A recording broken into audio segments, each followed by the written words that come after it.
uma caneta tremendo na mão de um idoso, um documento que destruiria sua vida, e uma cuidadora que chegou no momento exato para impedir o pior. Esta é a história de como a ganância quase venceu, mas a bondade estava observando.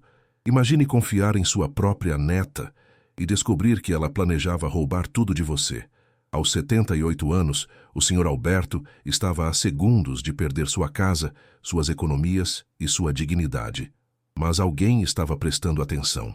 Enquanto a manhã de quinta-feira despontava sobre o bairro residencial de classe média alta em São Paulo, Alberto Almeida acordava lentamente em sua cama king size, sentindo o peso dos seus 78 anos sobre os ombros cansados.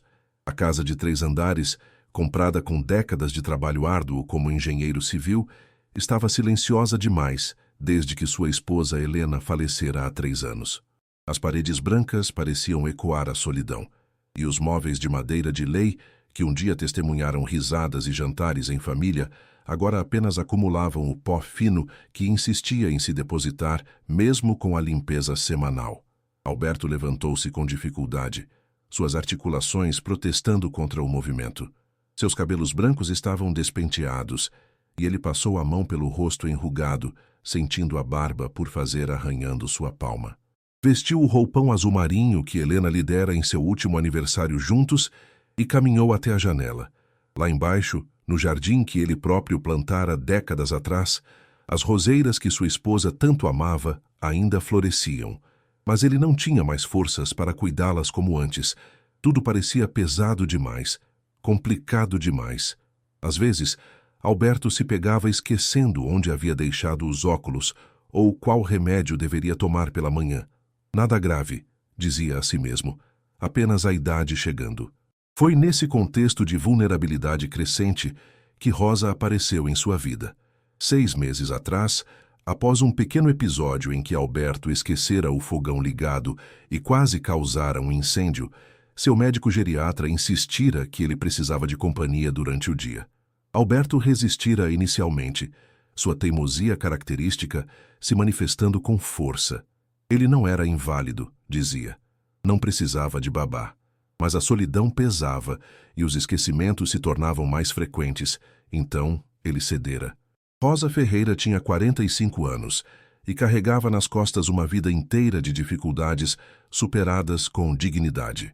Seus olhos castanhos escuros transmitiam uma bondade genuína que não se fabricava. Era simplesmente quem ela era.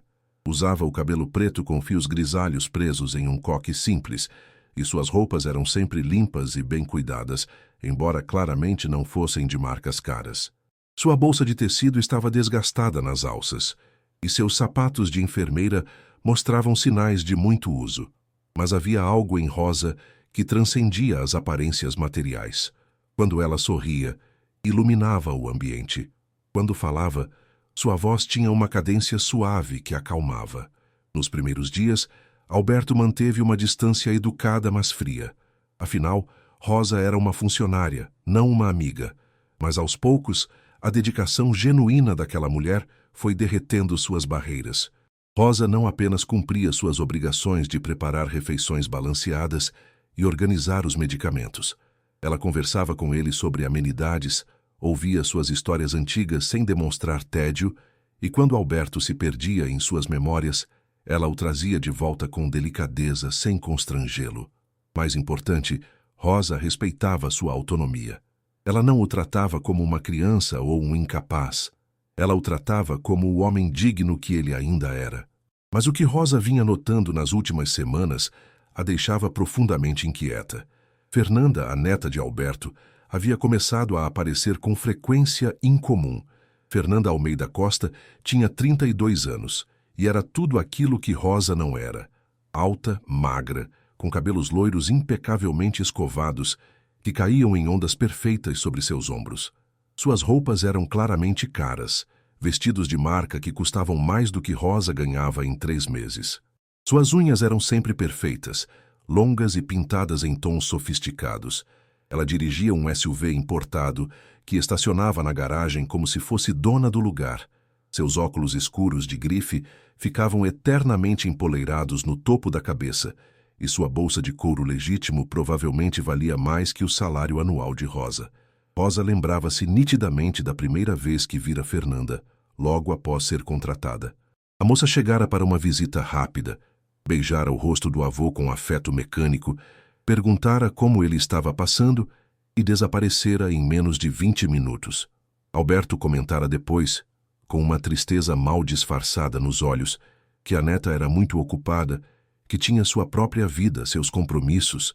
Rosa percebera a mágoa em sua voz, a solidão de um avô que via a neta apenas esporadicamente. Mas nas últimas semanas, tudo mudara.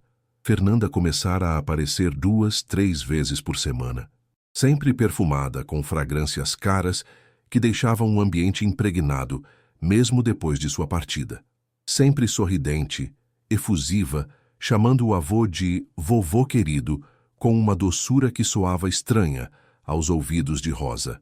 A cuidadora, que passava 8 horas por dia naquela casa, começara a notar padrões preocupantes. Fernanda sempre chegava com uma pasta de couro sob o braço. Sempre pedia para conversar com o avô em particular, pedindo gentilmente, mas com firmeza, que Rosa lhes desse privacidade.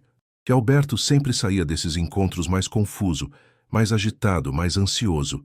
Rosa o encontrava depois caminhando de um lado para o outro da sala, mexendo em papéis antigos, procurando documentos em gavetas, murmurando para si mesmo sobre coisas que não conseguia lembrar.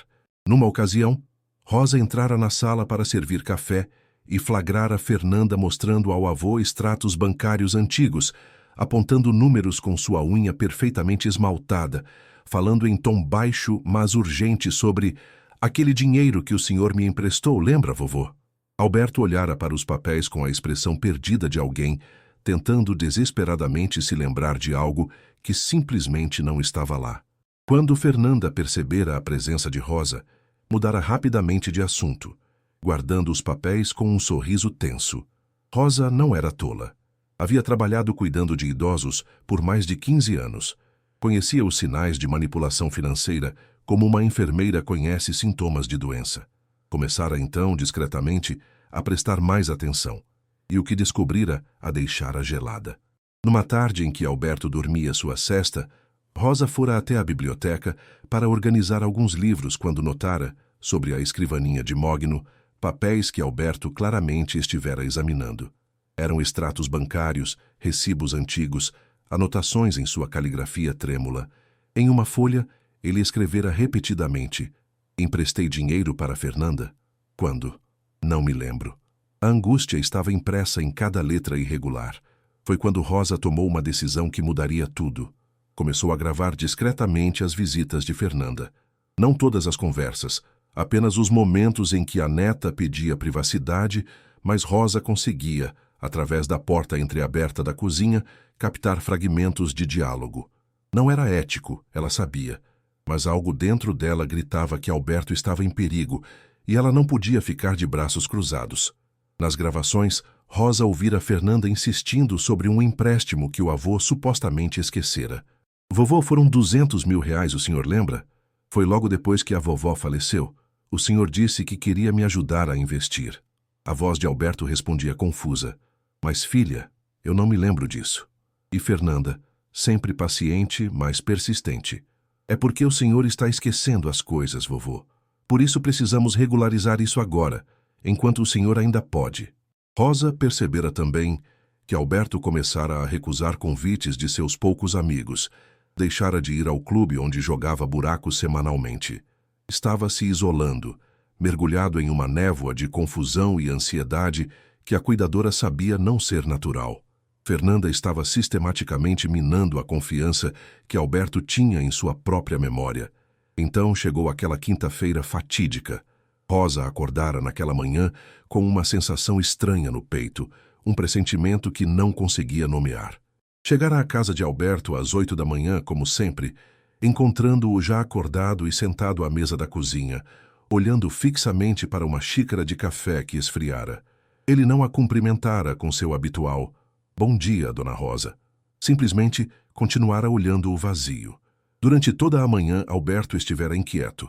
Levantava-se, sentava-se, ia até a janela, voltava. Suas mãos tremiam mais que o usual. Rosa tentara conversar, oferecer um chá calmante, mas ele apenas balançava a cabeça. Ao meio-dia, quando Rosa estava preparando o almoço, Alberto finalmente falara, sua voz saindo fraca e carregada de vergonha. Dona Rosa, a Fernanda vai vir aqui hoje à tarde. Ela disse que é importante, muito importante. Rosa sentira um frio na espinha. Perguntara casualmente que horas Fernanda chegaria e Alberto respondera. Às 3 horas. Ela pediu para você não estar aqui. Disse que é um assunto particular da família. Ali estava. Fernanda queria Alberto sozinho, vulnerável, sem testemunhas. Rosa fingira aceitar naturalmente. Servira o almoço, conversara sobre banalidades, mantendo sua expressão serena enquanto sua mente trabalhava freneticamente. Quando o relógio marcou 2h45, ela se despedira como se fosse realmente embora. Pegou sua bolsa, colocou seus sapatos, disse a Alberto que voltaria no dia seguinte. Mas ao invés de ir para casa, Rosa deu apenas uma volta no quarteirão e voltou, estacionando seu velho Corsa azul 3 casas abaixo, onde podia observar a entrada sem ser vista. Às 3 horas em ponto, o SUV preto de Fernanda estacionou na garagem. A moça desceu do carro com movimentos apressados, muito diferentes de sua usual compostura calculada. Carregava uma pasta de couro e olhava nervosamente para os lados. Usava um vestido bege de alfaiataria impecável e saltos altos que ecoavam no piso de pedra da entrada. Mas havia algo em sua expressão, uma determinação quase desesperada, que fez o coração de Rosa acelerar. Rosa esperou 5 minutos, depois 10. Então, fingindo ter esquecido algo, caminhou de volta até a casa. Tinha uma cópia da chave da porta da cozinha, que dava para os fundos. Abriu a porta com cuidado, entrando silenciosamente. As vozes vinham da sala de estar.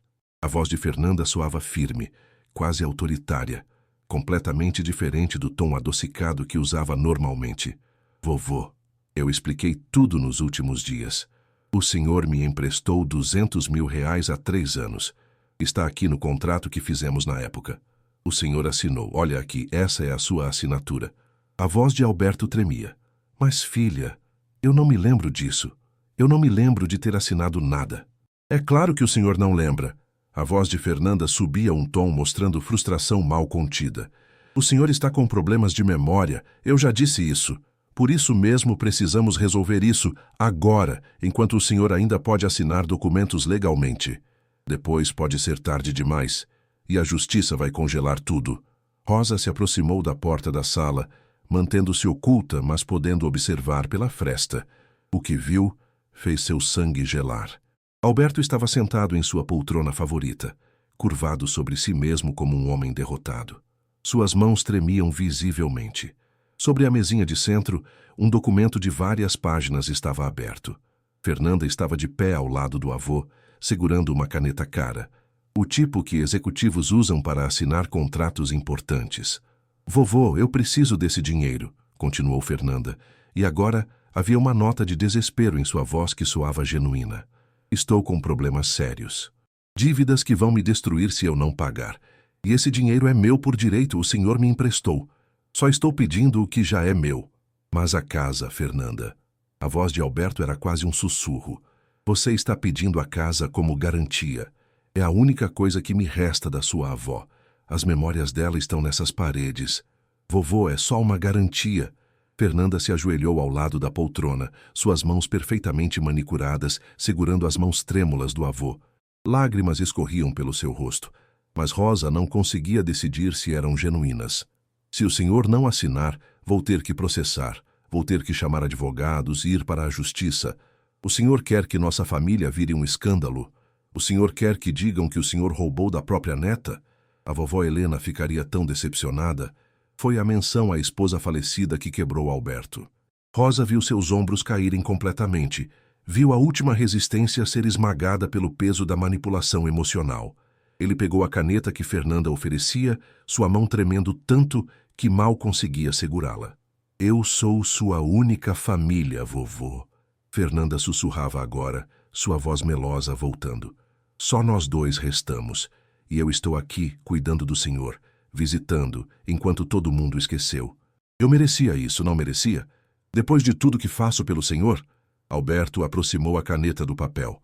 Uma lágrima escorreu por seu rosto enrugado, caindo sobre o documento e manchando a tinta. Ele começou a traçar a primeira letra de seu nome. Foi quando Rosa não aguentou mais. Senhor Alberto, não assine isso. A voz de Rosa explodiu na sala como um trovão. Ela irrompeu pela porta, seus olhos fixos no documento sobre a mesa. Fernanda saltou para trás como se tivesse levado um choque elétrico, seu rosto empalidecendo instantaneamente. Alberto levantou os olhos, a caneta suspensa no ar, confusão e alívio misturados em sua expressão. O que você está fazendo aqui? Fernanda gritou, sua voz subindo 2 oitavas. Toda a compostura, toda a pose de neta amorosa evaporaram-se instantaneamente. Eu mandei você ir embora, isso não é da sua conta. Isso é assunto de família. Rosa caminhou direto até a mesa de centro, seus olhos nunca deixando o documento. Assunto de família não envolve forçar um idoso confuso a assinar documentos que vão tirar tudo dele. Sua voz saiu firme, sem medo, carregada de uma indignação justa que vinha de bem fundo. Forçar? Fernanda riu, mas era uma risada histérica, sem humor. Ele está pagando uma dívida que ele mesmo contraiu. Quem você pensa que é para se meter nisso? Você é uma empregada, uma simples cuidadora que eu posso demitir com um estalar de dedos. Então me demita, Rosa disse calmamente, pegando seu celular do bolso. Mas antes vou ligar para a polícia. Agora! O efeito dessas palavras em Fernanda foi instantâneo. Seu rosto, já pálido, ficou cinza. Você não tem nada para contar para a polícia. Não tem nada. Isso é um acordo legítimo entre avô e neta. É mesmo? Rosa começou a discar, seus dedos firmes sobre as teclas. Então você não vai se importar que eles venham até aqui e examinem esse contrato, não é? Verifiquem a autenticidade, as datas, as assinaturas. Conversem com o Sr. Alberto quando ele estiver calmo e não sob pressão? Fernanda deu um passo em direção a Rosa, seus olhos brilhando com algo que era quase fúria pura. Dá esse telefone aqui, ela gritou estendendo a mão. Mas Rosa foi mais rápida. Ela girou o celular e tirou uma foto do documento sobre a mesa. O flash iluminou a sala. Fernanda soltou um grito de frustração e se lançou sobre a mesa, tentando agarrar os papéis. Não! Rosa gritou, mas era tarde. Fernanda já tinha o documento nas mãos e começava a rasgá-lo, suas unhas longas perfurando o papel, seus olhos selvagens de desespero e raiva. Mas Rosa já tinha a foto. E mais que isso, enquanto Fernanda lutava para destruir o contrato falso, Rosa aproveitou para tirar mais fotos do documento rasgado, da expressão de Fernanda, de tudo. Você acabou de destruir evidências, Rosa disse, sua voz agora gelada, na frente de testemunha. Isso não vai parecer muito bom para a polícia, vai? Foi nesse momento que Alberto, que até então permanecera paralisado na poltrona, finalmente reagiu. Ele se levantou, tremendo da cabeça aos pés, e olhou para a neta como se a visse pela primeira vez. Fernanda, sua voz saiu rouca, carregada de uma dor profunda. Você realmente estava tentando roubar de mim? Fernanda se virou para o avô, pedaços do contrato falso ainda em suas mãos. Por um momento, seu rosto mostrou algo que poderia ser remorso. Mas foi apenas um momento. Roubar? Eu preciso desse dinheiro. Você tem tanto, está velho, nem vai aproveitar. O que você vai fazer com uma casa enorme dessas? Você nem consegue subir escadas direito. As palavras caíram sobre Alberto como golpes físicos. Ele cambaleou e Rosa correu para ampará-lo segurando seu braço com firmeza. Saia, Rosa disse, sua voz baixa mas carregada de autoridade. Saia desta casa agora, ou eu juro que grito até os vizinhos todos virem aqui. Fernanda olhou de Rosa para Alberto, viu que havia perdido. Sua expressão passou de raiva para desespero, de desespero para algo próximo ao pânico. Vovô, por favor, eu preciso desse dinheiro. Estou desesperada. Se eu não pagar minhas dívidas até semana que vem, vão me processar. Vão tomar tudo de mim, por favor. Mas Alberto virou o rosto, incapaz de olhar para ela. E foi esse gesto, mais que qualquer palavra, que fez Fernanda finalmente compreender que havia cruzado uma linha da qual não havia retorno. Ela jogou os pedaços do contrato no chão, pegou sua bolsa cara e marchou em direção à porta, seus saltos altos batendo furiosamente contra o piso de madeira. Na porta, virou-se uma última vez. Você vai se arrepender disso, ela disse, olhando para Rosa com ódio puro. Eu vou destruir você. Vou provar que você está manipulando meu avô. Vou... Vai o quê? Uma voz nova cortou o ar. Era Paulo, o vizinho do lado, um advogado aposentado de 60 e poucos anos que mantinha amizade com Alberto há décadas. Ele estava parado na porta da frente, que Fernanda deixara aberta em sua fúria. Escutei os gritos daqui de casa. Vim ver se estava tudo bem e ouvi muita coisa interessante. Fernanda empalideceu ainda mais. Sem dizer mais nada, ela passou correndo por Paulo e sumiu escada abaixo. Segundos depois, ouviram o rugido do SUV partindo em alta velocidade. O silêncio que se seguiu foi pesado. Paulo entrou, fechando a porta atrás de si. Olhou para Alberto, que agora chorava silenciosamente nos braços de Rosa, para a cuidadora que mantinha uma expressão firme, apesar das lágrimas que brilhavam em seus próprios olhos, e para os pedaços do contrato espalhados pelo chão. Alguém quer me explicar o que está acontecendo aqui? Ele perguntou gentilmente. E Rosa explicou. Mostrou as fotos que tirara do documento antes de ser rasgado. Contou sobre as visitas crescentes de Fernanda, sobre a mudança no comportamento de Alberto, sobre suas suspeitas, e então, com cuidado, porque sabia que estava em terreno ético duvidoso, revelou as gravações que fizera. Paulo ouviu tudo em silêncio. Como advogado, mesmo aposentado, ele sabia exatamente o que aquilo significava. Vocês precisam fazer um boletim de ocorrência, ele disse finalmente. Hoje, agora, antes que ela tenha tempo de criar uma narrativa diferente. Mas Rosa balançou a cabeça. Senhor Alberto não está em condições de ir a uma delegacia agora. Olhe para ele. De fato, Alberto estava em estado de choque. Tremendo, pálido, respirando irregularmente. Paulo assentiu, compreendendo. Então vou ligar para um colega, delegado que conheço há anos. Vou pedir para ele vir até aqui se for possível. Isso é uma emergência. Enquanto Paulo fazia as ligações, Rosa levou Alberto até seu quarto. Ajudou-o a deitar, cobriu-o com um cobertor. Ele segurou sua mão com uma força surpreendente para alguém tão frágil. Você me salvou, ele sussurrou. Minha própria neta, minha própria sangue. E você, que mal me conhece, me salvou. Não é sobre conhecer há muito tempo, Rosa disse suavemente, sentando-se na beirada da cama. É sobre fazer o que é certo. E o senhor merece ser protegido, senhor Alberto. O senhor merece dignidade e respeito. Alberto fechou os olhos, lágrimas ainda escorrendo. Helena sempre dizia que os anjos vêm nas formas mais inesperadas. Acho que ela estava certa. 2 horas depois, o delegado Marcelo Santos estava na sala de estar da casa de Alberto, examinando as fotos que Rosa tirara, ouvindo as gravações de áudio, fazendo anotações em um caderno pequeno. Ele era um homem de 50 e poucos anos, cabelos grisalhos, expressão séria, mas não hostil. Ao seu lado, uma escrivã digitava rapidamente em um laptop. Isso que a senhora fez, dona Rosa, o delegado disse quando terminou de ouvir tudo. É tecnicamente uma invasão de privacidade. As gravações podem não ser admitidas como prova em tribunal. O coração de Rosa afundou. Mas o delegado continuou. No entanto, considerando que a senhora tinha suspeitas razoáveis de que um crime estava sendo cometido contra um idoso vulnerável e que suas ações impediram um estelionato em andamento, é improvável que a senhora enfrente qualquer consequência. Além disso, temos as fotos do documento, temos o testemunho do senhor Paulo aqui e temos o próprio senhor Alberto. Ele olhou para Alberto, que agora estava sentado no sofá, ainda pálido, mas mais composto. Senhor Alberto, vou precisar que o senhor responda algumas perguntas. Está se sentindo bem o suficiente para isso? Alberto assentiu, e nas próximas 2 horas ele contou tudo. As visitas de Fernanda, a confusão crescente, a pressão constante sobre um empréstimo que ele não se lembrava de ter feito.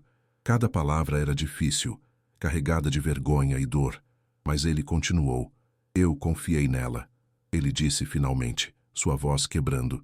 É minha neta, meu próprio sangue. Como ela pôde... O delegado não tinha resposta para isso. Ninguém tinha. Nos dias que se seguiram, os eventos se desenrolaram com a inevitabilidade de uma avalanche. As fotos que Rosa tirara, mostravam claramente um documento falsificado. A data estava errada, usando um formato que só começou a ser usado 2 anos após a data alegada. A assinatura de Alberto era claramente forjada, as letras tremidas demais, o ângulo errado. Perícia grafotécnica confirmaria depois que não era a caligrafia genuína de Alberto. Mais devastador ainda, quando a polícia investigou as finanças de Fernanda, descobriram um buraco negro de dívidas, cartões de crédito estourados, empréstimos não pagos, cheques sem fundo. Fernanda vivia uma vida de luxo sustentada por um castelo de cartas que estava desmoronando. E em seu desespero, ela vira no avô vulnerável uma solução fácil. Fernanda foi indiciada por tentativa de estelionato, falsificação de documento particular e abuso financeiro de idoso. Este último era especialmente grave sob a lei brasileira, com penas que podiam chegar a 6 anos de prisão. Ela tentou contratar um advogado caro, mas não tinha dinheiro.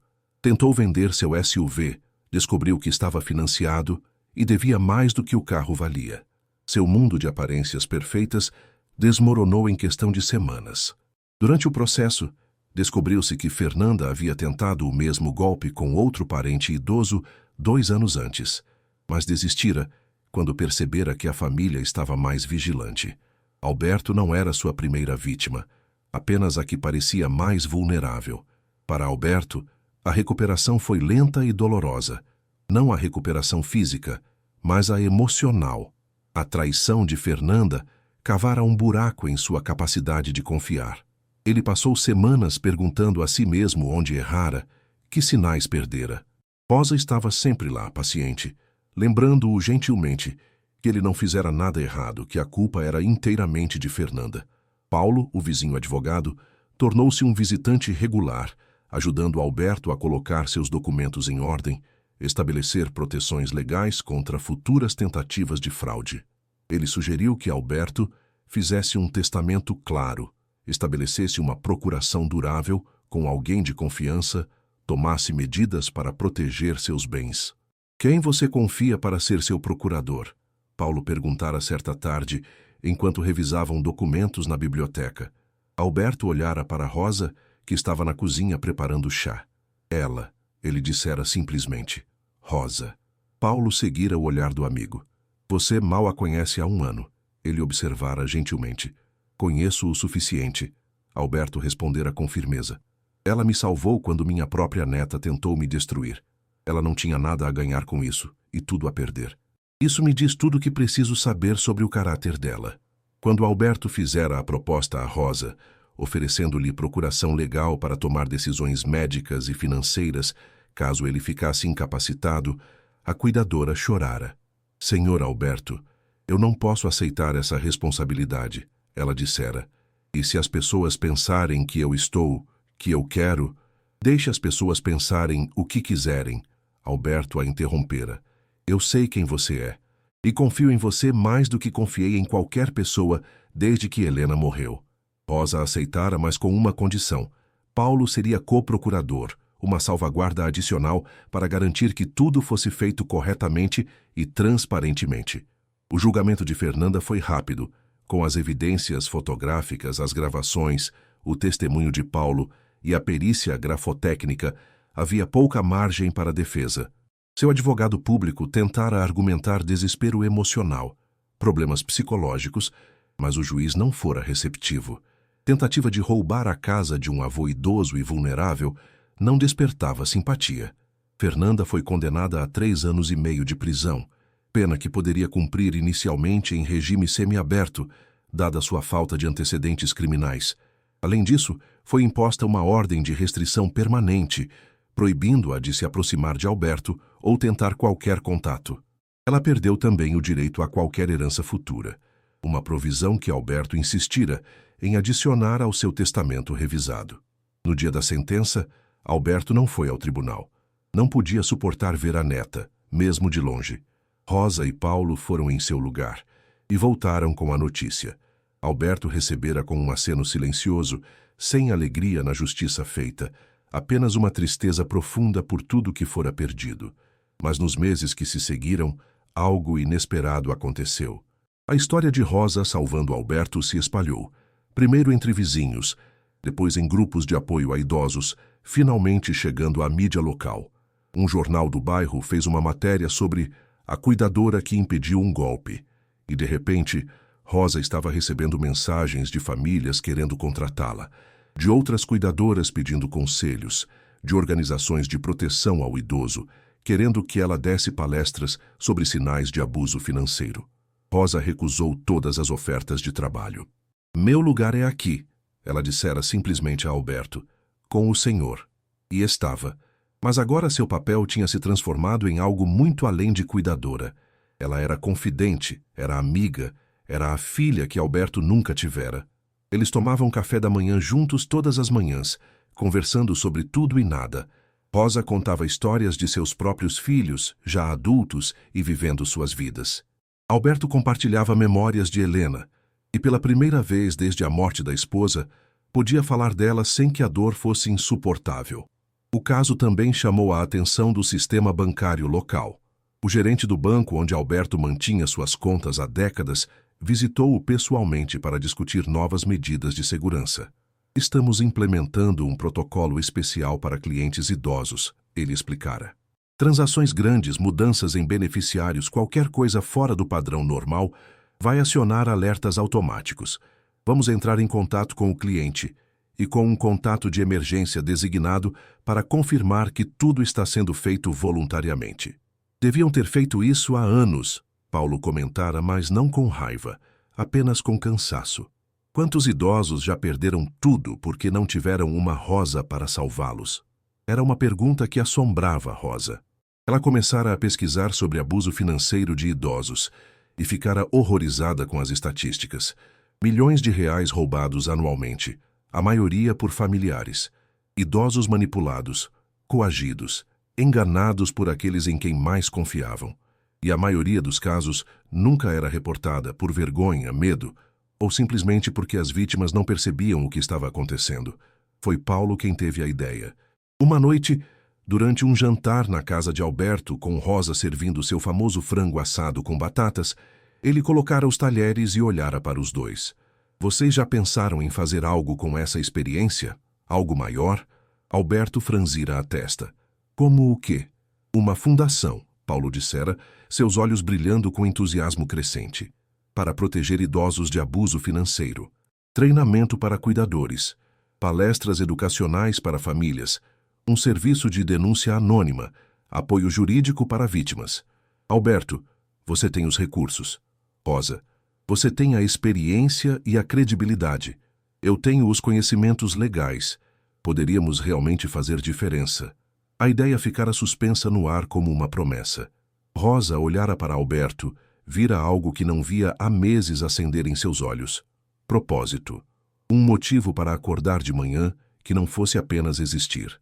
"Helena sempre quis que eu fizesse algo significativo com nosso dinheiro", Alberto dissera lentamente. "Algo que ajudasse pessoas. Ela dizia que não adiantava morrer rico se você não fizer ao mundo um pouquinho melhor. Eu sempre prometia que faria. Depois que me aposentasse, depois que tivéssemos mais tempo." Sua voz falhou. "Mas o tempo acabou antes que eu cumprisse a promessa."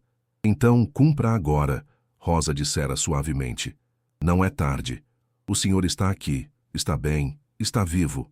E pode transformar algo terrível, que quase aconteceu, em algo que ajude outros a não passarem pelo mesmo." E assim nasceu a Fundação Helena Almeida, nomeada em homenagem à esposa falecida de Alberto. Nos meses que se seguiram, enquanto Fernanda cumpria sua sentença em regime semiaberto, trabalhando em serviços comunitários e assistindo a sessões obrigatórias de terapia, o trio trabalhou incansavelmente para dar vida à fundação. Alberto doou uma soma substancial como capital inicial, mas não tanto que comprometesse sua segurança financeira. Paulo cuidou de toda a parte legal, estabelecendo a fundação como uma organização sem fins lucrativos. E Rosa, apesar de suas dúvidas iniciais sobre sua capacidade de liderar algo assim, tornou-se a face pública do projeto. Ela começou dando palestras em centros comunitários, falando sobre os sinais de alerta que observara em Fernanda. A insistência sobre dinheiro ou propriedades. O isolamento da vítima de outros familiares e amigos. A manipulação da memória e da confiança. as mudanças súbitas em testamentos ou documentos financeiros. Cada palestra era lotada, a maioria da audiência idosos ou familiares preocupados ou cuidadores que queriam aprender a proteger seus clientes. A fundação estabeleceu uma linha direta de denúncias, operada por voluntários treinados que podiam orientar pessoas preocupadas sobre os próximos passos. Criaram cartilhas educativas distribuídas em clínicas geriátricas, centros de convivência, igrejas. Fizeram parcerias com bancos para implementar os protocolos de segurança que o gerente de Alberto havia mencionado. Mas talvez o projeto mais importante foi o programa de treinamento para cuidadores. Rosa percebera que muitos cuidadores, especialmente os mais jovens e inexperientes, simplesmente não sabiam reconhecer os sinais de abuso. Eles podiam ver um idoso ficando mais confuso, mais retraído, mas não conectavam isso à possível manipulação financeira. O treinamento ensinava não apenas a reconhecer sinais, mas também como documentar preocupações, a quem reportar e como proteger tanto o idoso quanto a si mesmos legalmente. Você sabe, Paulo comentou certo dia, 6 meses após o lançamento da fundação, enquanto revisavam relatórios de impacto, já recebemos 147 denúncias através da linha direta. Destas, 18 resultaram em investigações policiais formais. Isso significa 18 idosos que potencialmente foram salvos do que quase aconteceu com Alberto. Rosa olhou para os números, sentindo um misto de satisfação e tristeza. Satisfação pelo impacto que estavam tendo. Tristeza porque 18 casos significavam 18 traições, 18 quebras de confiança familiar. 18, ela repetiu. É muita gente. Mas quantos mais ainda estão lá fora, sofrendo em silêncio? Milhares, provavelmente, Paulo admitiu. Mas você não pode salvar todo mundo, Rosa. Ninguém pode. Você só pode fazer o que está ao seu alcance, e isso já é muito. Alberto, que estava sentado em sua poltrona favorita, ouvindo a conversa, falou pela primeira vez em vários minutos. Sabe o que Helena me dizia? Ela dizia que não precisamos salvar o mundo inteiro, só precisamos salvar o pedacinho que está ao nosso alcance. Se cada pessoa salvasse apenas seu pedacinho, o mundo inteiro seria salvo. Era uma filosofia simples, mas profunda, e era exatamente o que estavam fazendo. Quanto a Fernanda, os relatórios que chegavam através do sistema prisional pintavam um quadro complexo. Inicialmente, ela mantivera sua arrogância, insistindo que fora mal interpretada, que Alberto estava senil e não entendera o acordo, que Rosa manipulara toda a situação. Mas com o tempo, principalmente através das sessões obrigatórias de terapia, rachaduras começaram a aparecer em sua armadura. Um psicólogo prisional relatou que Fernanda finalmente admitira, após meses de negação, que sabia exatamente o que estava fazendo, que manipulara conscientemente o avô, explorara sua vulnerabilidade, falsificara documentos. As lágrimas durante o interrogatório não eram apenas por ter sido pega, mas por finalmente confrontar quem ela havia se tornado. Ela estava tão afundada em dívidas que entrou em pânico. O psicólogo explicara em seu relatório. Via o avô como a única saída. Racionalizou dizendo a si mesma que ele era velho, que não precisava de tanto dinheiro, que eventualmente herdaria mesmo então, porque não agora quando ela realmente precisava. Cada racionalização levou à próxima, até que atravessou linhas que nunca imaginou cruzar. O relatório concluía recomendando que Fernanda continuasse terapia intensiva, trabalhasse em vícios comportamentais relacionados a gastos compulsivos e, eventualmente, se mostrasse progresso genuíno, talvez pudesse um dia tentar reconciliação com Alberto. Mas isso seria decisão dele, e somente se e quando ele estivesse pronto. Alberto lera o relatório em silêncio, depois o dobrara cuidadosamente e o guardara numa gaveta. Talvez um dia, ele dissera a Rosa e Paulo, mas não hoje. E talvez não amanhã. Preciso de tempo para curar, se é que isso é algo que se cura completamente. Não precisa curar completamente, Rosa dissera gentilmente. Só precisa curar o suficiente para viver bem, para confiar novamente, para ser feliz. E, surpreendentemente, Alberto estava feliz. Não da mesma forma que fora quando Helena era viva, esse tipo de felicidade tinha morrido com ela. Mas era uma felicidade diferente, mais calma, construída sobre propósito e conexões genuínas. Ele acordava todas as manhãs, sabendo que o trabalho da fundação estava ajudando pessoas, que Rosa estaria lá para o café da manhã, com suas histórias e seu sorriso caloroso, que Paulo passaria para o jantar de sexta-feira, como havia se tornado tradição. Um ano após o incidente, a fundação organizou seu primeiro evento de gala para arrecadar fundos e conscientização. Foi realizado no salão de festas de um hotel elegante, com mais de 200 pessoas presentes.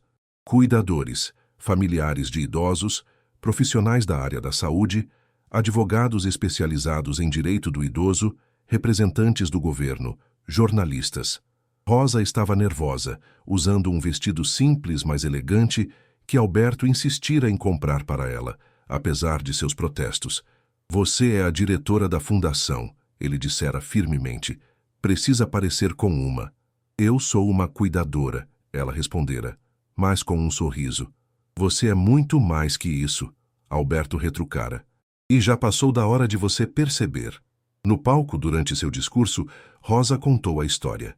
Não poupou detalhes sobre sua própria incerteza, seu medo de estar invadindo privacidade ao gravar as conversas, seu momento de terror quando Fernanda tentara destruir o documento. Falou sobre Alberto sentado na primeira fila, sobre como sua confiança fora traída, mas sua dignidade permanecera intacta. Falou sobre a importância de cuidadores estarem vigilantes, mas também sobre a importância de famílias, criarem ambientes onde idosos se sintam seguros para reportar preocupações. O abuso financeiro de idosos prospera no silêncio, ela disse, sua voz ecoando pelo salão. Prospera na vergonha que as vítimas sentem, no medo de admitir que foram enganadas por alguém que amam. Prospera em famílias onde ninguém quer se meter nos assuntos dos outros, mesmo quando algo está claramente errado. Nossa missão na Fundação Helena Almeida é quebrar esse silêncio, é dar voz aos que foram silenciados, é proteger os vulneráveis, é garantir que o que quase aconteceu com o Sr. Alberto não aconteça com mais ninguém. A ovação foi ensurdecedora. Pessoas se levantaram, aplaudindo não apenas Rosa, mas o que ela representava. A coragem de agir, a recusa em aceitar injustiça, a crença de que uma pessoa comum pode fazer diferença extraordinária. Após o evento, enquanto Rosa, Alberto e Paulo compartilhavam uma taça de vinho na varanda da casa, observando as luzes da cidade piscando na distância, Alberto quebrou o silêncio contemplativo. Helena teria amado isso, ele disse suavemente. Teria amado você, Rosa. Teria dito que você é exatamente o tipo de pessoa que o mundo precisa mais. Alguém que vê o que precisa ser feito e simplesmente faz, sem esperar reconhecimento ou recompensa. Rosa sentiu lágrimas picando seus olhos. Eu só fiz o que era certo. Não, Paulo interveio, balançando a cabeça.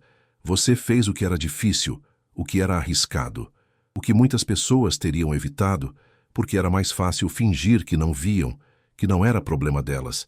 Há uma grande diferença entre saber o que é certo e realmente fazer o que é certo. Eles ficaram em silêncio por mais alguns minutos, cada um perdido em seus próprios pensamentos. Então Alberto falou novamente, sua voz carregada de emoção. Sabe o que é engraçado? Fernanda era meu sangue, minha neta, minha família, e mesmo assim, ela tentou me destruir. Você, Rosa, não tinha nenhuma conexão comigo além de um contrato de trabalho. E mesmo assim você me salvou. Você arriscou seu emprego, possivelmente sua reputação, até mesmo potenciais consequências legais pelas gravações. Você fez tudo isso por um velho que você mal conhecia. Ele pausou, limpando os olhos disfarçadamente. Isso me ensinou que família não é sobre sangue. É sobre escolha. É sobre lealdade. É sobre fazer o que é certo mesmo quando é difícil. Rosa segurou a mão do idoso, apertando com carinho. O senhor teria feito o mesmo por mim. Eu sei disso. Espero que sim, Alberto disse. Espero que eu teria essa coragem. Nos meses e anos que se seguiram, a Fundação Helena Almeida continuou crescendo. Abriram escritórios em 3 cidades diferentes. Expandiram o programa de treinamento de cuidadores, certificando mais de 1.000 profissionais em práticas de proteção ao idoso. A linha direta de denúncias recebia em média 15 ligações por semana, cada uma investigada cuidadosamente, cada uma potencialmente salvando alguém de destino similar ao que quase befala em Alberto. Fernanda cumpriu sua sentença, saindo em regime de liberdade condicional após 2 anos e meio. De acordo com os relatórios finais do sistema prisional, ela demonstrara remorso genuíno e progresso significativo em terapia. Trabalhara no programa de educação prisional, ajudando outras detentas a se alfabetizarem. Participara de grupos de apoio para dependentes de compras compulsivas e viciados em manter aparências. Ao ser liberada, ela não tentou contatar Alberto, respeitando a ordem de restrição que ainda estava em vigor. Mudou-se para outra cidade. Conseguiu trabalho como assistente administrativa em uma empresa pequena, vivendo modestamente em um apartamento simples. Os relatórios indicavam que ela atendia regularmente suas sessões de terapia obrigatória e havia começado a trabalhar como voluntária em um abrigo para mulheres em situação de vulnerabilidade. Um dia, quase 3 anos após o incidente, uma carta chegou para Alberto. O remetente era Fernanda. A carta fora enviada através do advogado dela, respeitando as restrições legais, apenas pedindo que fosse entregue a Alberto, que poderia escolher ler ou não. Alberto segurou o envelope por vários dias, olhando para ele, mas sem conseguir abri-lo. Finalmente, uma noite, com Rosa sentada ao seu lado para apoio moral, ele rasgou o lacre. A carta era curta, escrita em letra simples e direta, sem floreios. Vovô, sei que não tenho direito de chamá-lo assim. Sei que perdi esse direito quando tentei destruí-lo por ganância e desespero. Não espero perdão. Não espero reconciliação. Não espero nada. Só quero que saiba que estou profundamente, irrevogavelmente arrependida. Não apenas por ter sido pega, mas pelo que tentei fazer, pelo que estava disposta a fazer. Você me deu apenas amor e generosidade durante toda a minha vida, e eu retribuí com traição.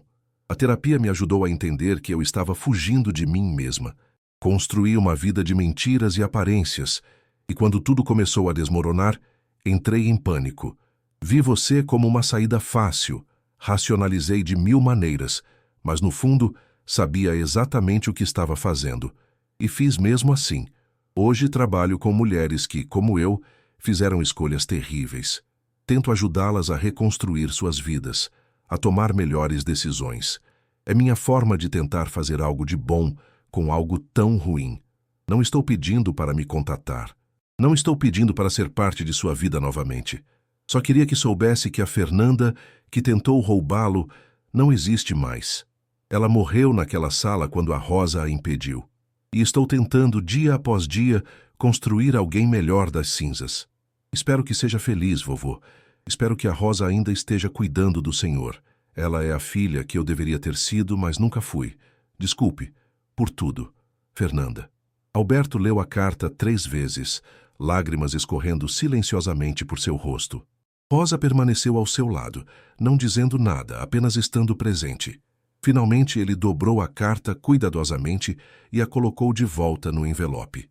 Ela parece diferente, ele disse finalmente. Parece. Rosa concordou cautelosamente. Não sei se posso perdoá-la. Alberto continuou sua voz trêmula. Não sei se algum dia poderei. Não precisa, Rosa disse suavemente.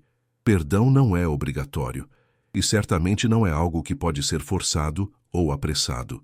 Se acontecer, acontecerá no seu próprio tempo, e se não acontecer, isso também é válido. Alberto assentiu lentamente.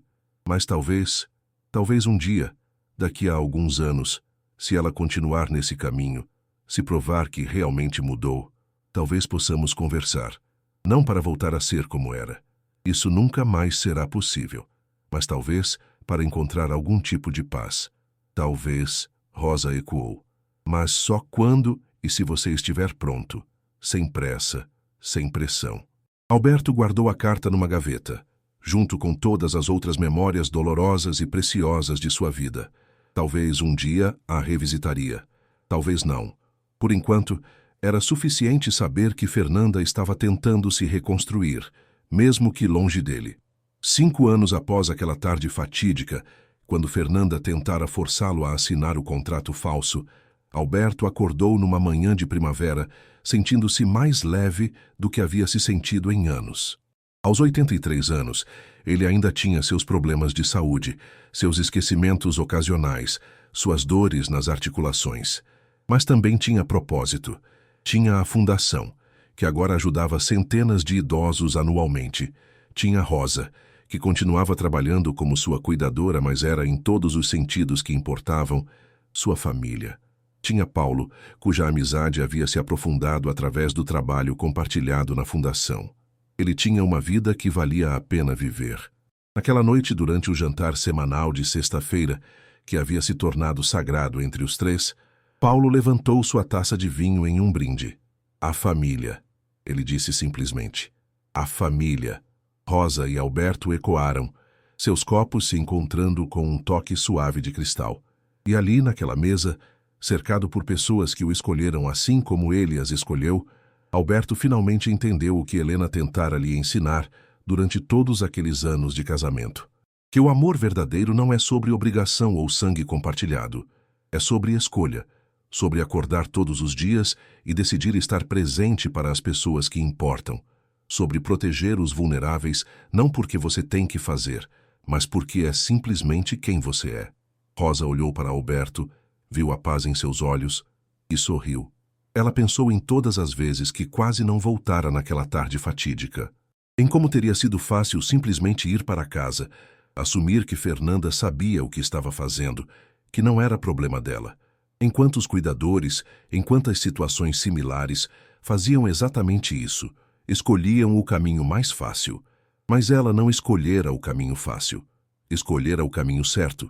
E ao fazer isso, não salvara apenas Alberto, salvara a si mesma também, de uma vida de arrependimento, de sempre se perguntar, e se? E através da fundação, eles estavam ajudando outras pessoas a fazer a mesma escolha, a encontrar a coragem de agir quando testemunhavam injustiça. A ganância pode estar no sangue, mas a bondade está nas ações. Fernanda nascera em privilégio, recebera todas as vantagens que o dinheiro poderia comprar, mas quando testada, escolhera a traição. Rosa nascera em dificuldades, trabalhou duro por cada centavo que ganhara, mas quando testada, escolhera a integridade. No final não era sobre quem você nascia, era sobre quem você escolhia ser. E hoje, enquanto Alberto dormia tranquilamente em sua cama, sem medo de acordar e descobrir que havia perdido tudo, sem a ansiedade constante que o assombrara nos meses antes da tentativa de fraude, ele sabia uma verdade fundamental. Família não é só quem nasce com você. Família é quem escolhe ficar ao seu lado quando seria mais fácil ir embora. Família é quem te protege quando você está vulnerável.